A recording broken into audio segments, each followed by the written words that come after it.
Olá, galera. Professora Kelly, de Biologia. Antes da gente começar os conteúdos novos, nós vamos fazer uma revisão do que vocês viram no ano passado. Eu vou começar com vocês utilizando essa metodologia de compartilhamento de tela, porque, a meu ver, é a maneira mais simples. Nem todo mundo tem um Google Meet, ainda não baixou. E nós vamos testar outras ao longo aí das nossas aulas, a fim de a gente procurar a melhor forma de trabalhar os conteúdos, correto? Então, nas próximas aulas, eu posso colocar aí os links e vocês vão entrar e a gente vai interagir aí ao vivo, né? De maneira online.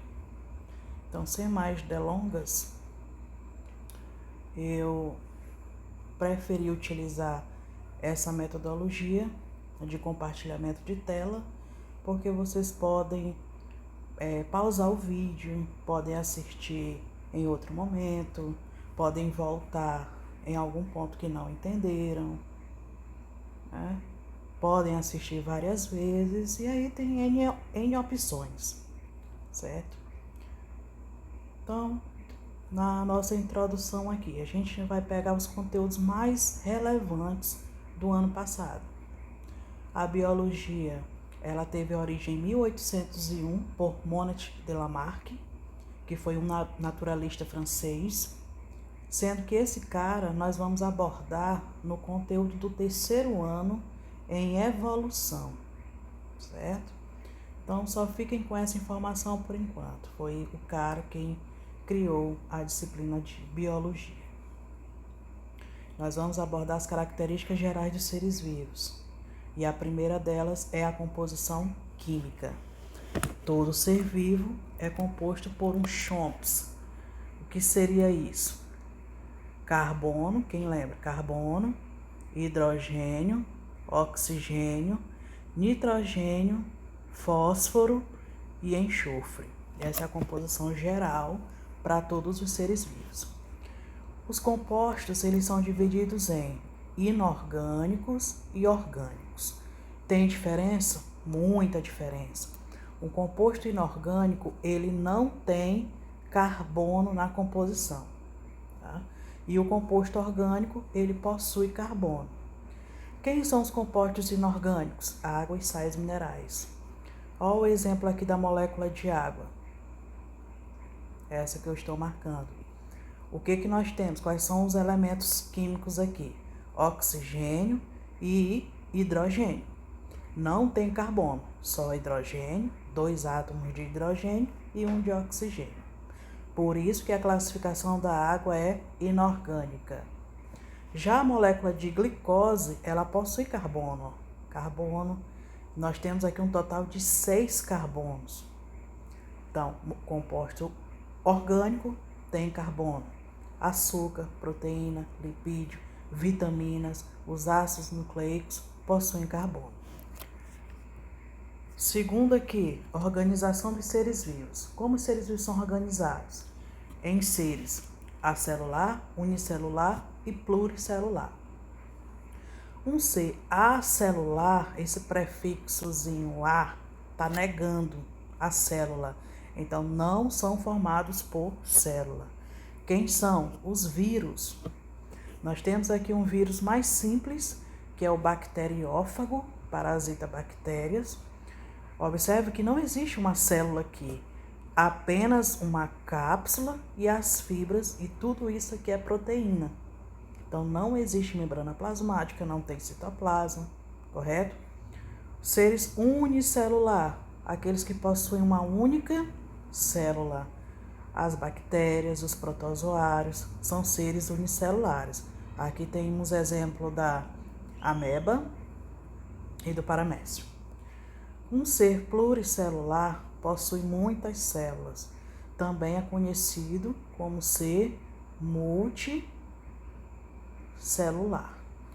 Quem são? Os fungos, né? Em geral, os fungos são pluricelulares, os animais e as plantas. Continuando ainda na organização dos seres vivos. As células são classificadas em procarionte e eucarionte. Uma célula procarionte, pró, significa antes ou primitivo, e cárion significa núcleo. Então, são seres que são bem primitivos, são os primeiros seres a existirem no planeta Terra. O exemplo aqui, as bactérias, elas não possuem um núcleo organizado. Possuem um material genético, mas esse material genético está livre no citoplasma, não apresenta núcleo. Uma célula eucarionte, eu, significa verdadeiro, cárion representa núcleo. Então, elas possuem um núcleozinho verdadeiro e ele está delimitado por uma membrana chamada carioteca. Além do núcleo, você observa que uma célula eucariótica, ela possui muitas estruturas, muitas organelas celulares que a procariótica não possui. Então, a gente pode organizar o estudo dos eucariontes como são células mais evoluídas, são células que possuem uma organização do núcleo e o DNA encontra-se protegido pela carioteca. São células que possuem várias organelas, cada uma com uma função celular. Já uma célula procariótica, ela é bem mais simples. Continuando aqui a organização dos seres vivos, nós vamos agora observar seres autótrofos e heterótrofos. Um ser autótrofo, auto significa próprio, são seres capazes de utilizar compostos inorgânicos para produzir o seu alimento. Resumindo, um ser autótrofo, ele faz fotossíntese, ele é capaz de produzir o alimento dele utilizando compostos bem simples como a água, o gás carbônico e utilizando a luz do sol. Quem são? As plantas, os vegetais em geral, algas também. Seres heterótrofos, eles são incapazes de produzir o alimento, logo eles precisam buscar fontes alimentares variadas na natureza. Nós temos aqui algumas cadeias alimentares para diferenciar o que são seres autótrofos de seres heterótrofos. Então, os seres autótrofos, geralmente eles estão na base de uma pirâmide alimentar ou na base de uma cadeia ecológica, de uma pirâmide ecológica, porque eles são aqueles que utilizam a energia solar, transformam essa energia luminosa em energia química e esses seres utilizam dessa energia química ao longo aí da cadeia. Então, são seres fotossintetizantes. Esses aqui eles não conseguem fazer fotossíntese, então são classificados como heterótrofos. Aqui tem um quadrozinho resumido, depois vocês podem pausar o vídeo e anotar no caderno. Vamos passar para o ponto 3, para o vídeo não ficar muito extenso. Metabolismo. Metabolismo é toda e qualquer reação química que ocorre em um ser, tá? Ele pode ser classificado como anabolismo ou catabolismo. Qual a diferença? Anabolismo significa produção, e produção é a mesma coisa que síntese. Por exemplo, fotossíntese. O que é a fotossíntese? É uma produção, lembra que síntese significa produção, na presença da foto. É uma produção na presença da foto, que é a luz. Na fotossíntese, as plantas utilizam a água, que elas absorvem pela raiz, o gás carbônico, que elas capturam pelas folhas. Na presença da luz do sol, isso aqui tudo é convertido é somado, é produzido o açúcar glicose e é liberado o gás oxigênio. A setinha indicando liberação. No catabolismo é o contrário, ocorre o quê? Uma quebra ou degradação, é o que acontece na respiração celular. Na respiração, a principal fonte de energia para a célula, que é o açúcar glicose, na presença do oxigênio, é convertido em água e em gás carbônico. Isso aqui é uma reação bem simples e ela não está balanceada. Então, nós temos aqui açúcar mais água é quebrado. O açúcar ele é quebrado em água e gás carbônico. Por isso, ó, quebra, degradação, catabolismo. Ok? Ponto 4. Todo ser vivo é capaz de se movimentar, né? Ou esse movimento pode ser uma deslocação, quando eu saio de um ponto vou para o outro. Um ser vivo, aquele que não é capaz de se deslocar, ele é capaz de abrir, fechar. Vamos dar um exemplo aqui. Uma flor, ela pode abrir e fechar. Então, aqui nós temos um exemplo de movimento, né? A mimosa pudica, que é aquela plantinha lá, que é bem comum na nossa região, triscou, fechou. Então, é uma forma de movimento. O girassol, que acompanha o movimento do sol, também movimento. Reprodução. Todo ser vivo é capaz de se reproduzir. Existem reprodução bem mais simples e outras mais complexas.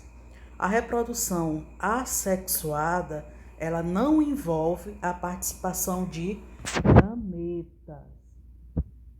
Para quem não lembra, o gameta masculino é o espermatozoide, produzido pelo testículo, e o gameta feminino é o óvulo, produzido nos ovários.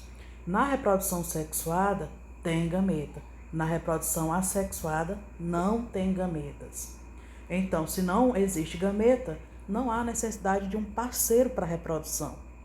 O exemplo aqui é a planária. É um platelminto, é um animal do filo dos platelmintos. A gente pode fazer a secção, né, cortar em vários fragmentos. Cada fragmentozinho consegue se regenerar.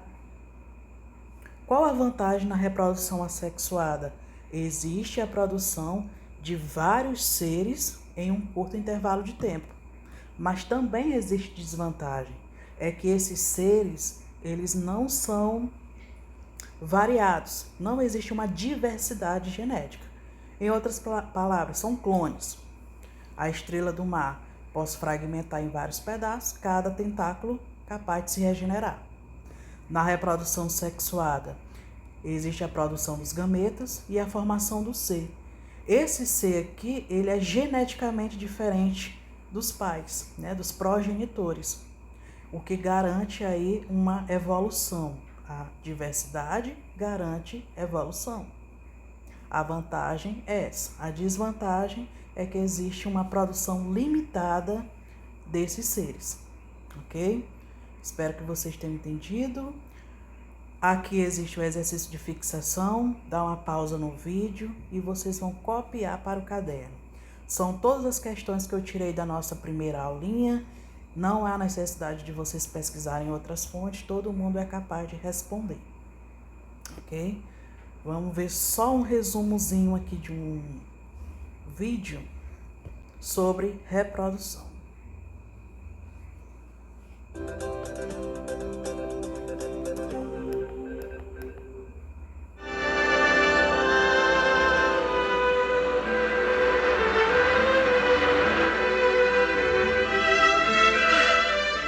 Todos os seres vivos se reproduzem da mesma maneira?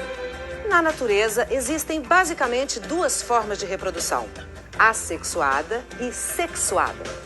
A reprodução assexuada é comum em micro-organismos, várias plantas e algumas espécies animais. Trata-se de um processo de reprodução menos complexo e mais rápido.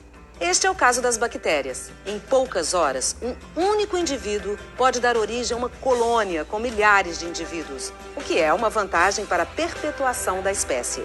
Entretanto, a reprodução assexuada resulta em uma menor diversidade a cada nova geração.